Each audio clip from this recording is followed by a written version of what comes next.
సౌజన్యంతో RO water plant ఏర్పాటు చేశారు. RTC zonal chairman Sannapureddy Suresh Reddy, in charge RDO అనుజతో కలిసి ప్లాంట్ ప్రారంభించారు.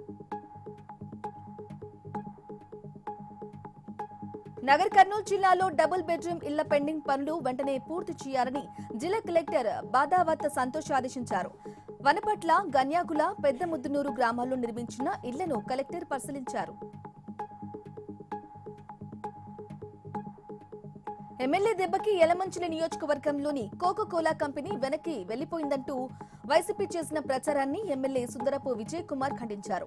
ఎన్నో కంపెనీలు వస్తున్నాయి, ఇదొక్కటే ఎందుకు వెళ్లింది? కేవలం ప్రభుత్వానికి డబ్బు చెల్లించకపోవడం వల్లే వెళ్లిపోయిందని తెలిపారు.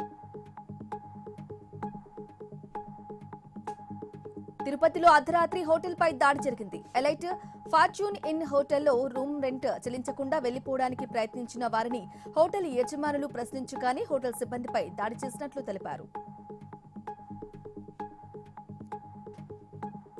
ప్రజాపాలన ప్రగతి ప్రణాళిక కార్యక్రమాన్ని విజయవంతం చేసేందుకు జిల్లా అధికారులతో మంత్రి సీతక్క వీడియో కాన్ఫరెన్స్ నిర్వహించారు. పంచాయతీరాజ్ గ్రామీణ అభివృద్ధికి శాఖ ద్వారా 99 రోజుల పాటు అమలు చేయాల్సిన కార్యకలాపాలతో దిశానిర్దేశం చేశారు.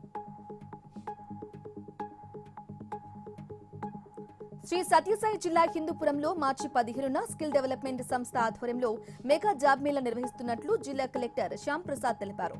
స్థానిక మున్సిపల్ కార్యాలయంలో అధికారులతో కలిసి మెగా జాబ్ మేళా పోస్టర్లను విడుదల చేశారు.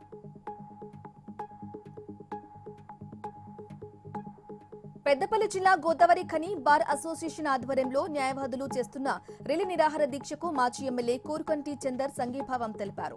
గత 20 రోజులుగా లాయర్ తిలక్ పై 1 టౌన్ సీఐ ఇంద్రసేనారెడ్డి, అతని గన్మెన్ ప్రవీణ్ దాడి చేశారని లాయర్లు విధులు బహిష్కరించారు.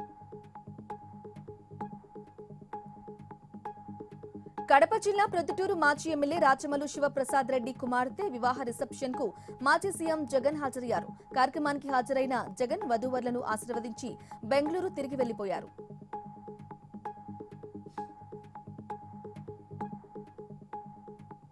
కడప జిల్లా తాళ్లపాకలోని షెడ్యూల్ కులాల సహకార సంస్థ ఉపాధి పొలాల్లో జరిగిన ఆక్రమణల ఫిర్యాదులపై ఎస్సీ కార్పొరేషన్ ఈడీ రాజ్యలక్ష్మి విచారణ చేశారు. కోళ్ల ఫారంకు చెందిన స్థలంలో ఎవరెవరు ఆక్రమణలకు పాల్పడ్డారన్న విషయంపై విచారణ చేశారు.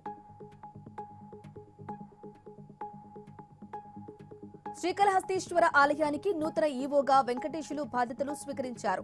ఆలయ వేద పండితులు వేద మంత్రోచ్చారాల నడుమ పదవి బాధ్యతలు స్వీకరించగా ఆలయ సిబ్బంది అభినందనలు తెలియజేశారు.